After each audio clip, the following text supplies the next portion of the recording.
Well, listen, it's all you. I ain't gonna even lie. You know, I ain't got nothing for him. Until he can say, I'm hungry, until he can say, I need to use the bathroom, it's gonna be a lot easier. But as soon as he started walking, I told him, I said, enjoy it. Because as soon as he gets to walking and talking, he went to cruise. I've said it before, but I'll say it again. Some men don't want to be fathers. They want you to be a mother. The baby is her responsibility. Now she's stuck and can't move around as freely as he can. I talked about recently in a video, it's not enough that a man wants to be a father. You need to ask him what kind of father that he plans to be. Does he plan to be an active, hands-on father, or does he plan to leave you on your own? Because I would much rather say a man lied to me than to say I never asked. I think the issue that they're having is proof that there weren't enough conversations being had prior to them getting married and having a child. Because why are you just now finding out he's the kind of dad that doesn't plan to stay up with you at night or do any bottle feedings or changing any diapers, that you were going to be alone for the first couple years of having that child? How are you just now finding out that he wants to live in St. Louis and not in New York, where you have family and friends who can help you with the baby? How are you just now finding out all of these huge things that are vital to your life together? What were you doing during the dating process if you don't know any of this? All right, so I'm going to go ahead and give my little spiel on this. I actually agree with this young lady.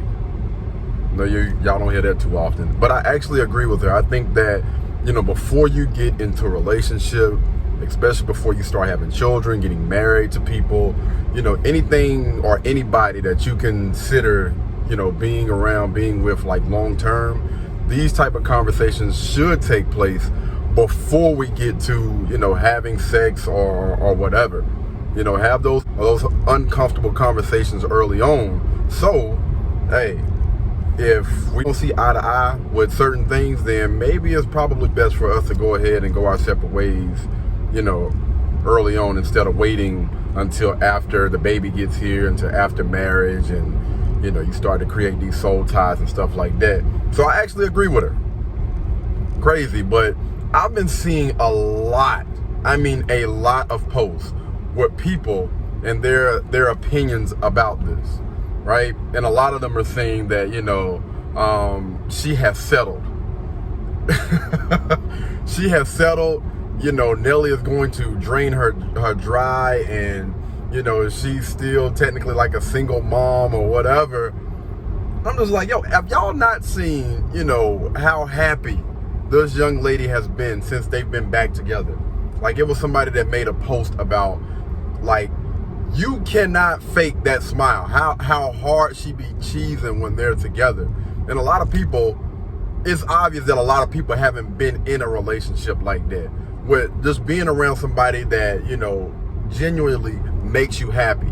You enjoy, being around them. You enjoy their company, their time, and stuff like that.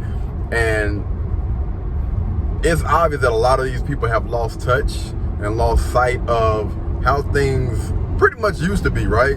Because early on, we look at the past when relationships seemed like they worked a little bit better, because, there are a lot more marriages, a lot more families, a lot more people staying together.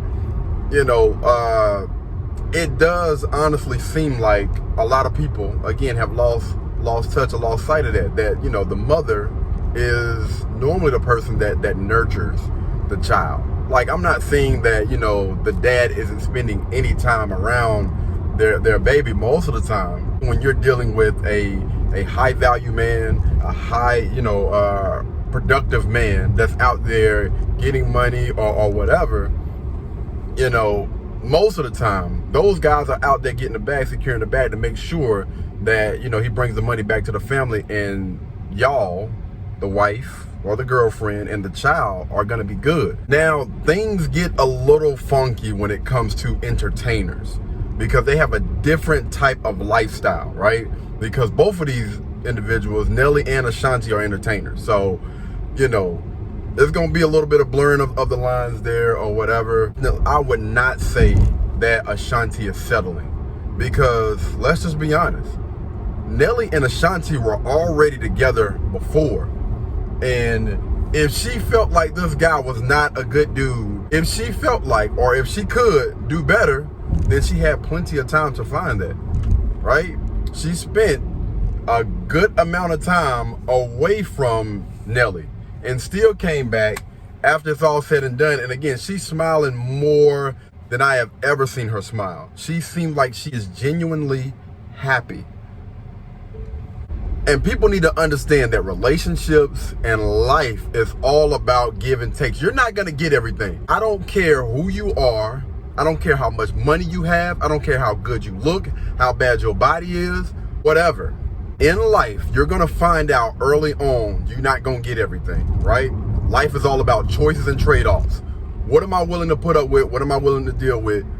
Let's just take it for face value. You know what I'm saying? Listen, if you want to be with a highly productive type of guy, then you need to understand that those guys just move a little bit differently.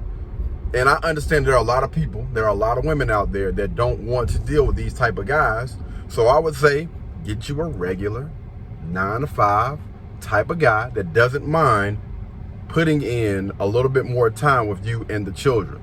But most of the time, not all the time, but most of the time, when you're dealing with a guy that's in the smaller percentage of men, there are going to be a lot of trade-offs that you're going to have to deal with. And that's just bottom line. And I'm talking about most of those high productive males, not the average guy, not the below to average guy. Again, it's just about choices and trade-offs, right? But I want to hear from y'all. What do you guys think about this particular topic? I've been seeing this thing pop up so much, man. Everybody has been commenting about Nelly and Ashanti. But I want to hear from y'all. What do y'all think? Do y'all think that she's really settling? Or what do y'all believe? Let me know down in the comments, all right? Until the next time, y'all be blessed, y'all be beautiful, and I'll catch you guys in the next one. Peace. Blueberry, Burberry, button-up, tan skin, mixed race, buttercup, Canada weather, got a bundle up. I'm tryna work, she hit my phone, she wanna, whoa.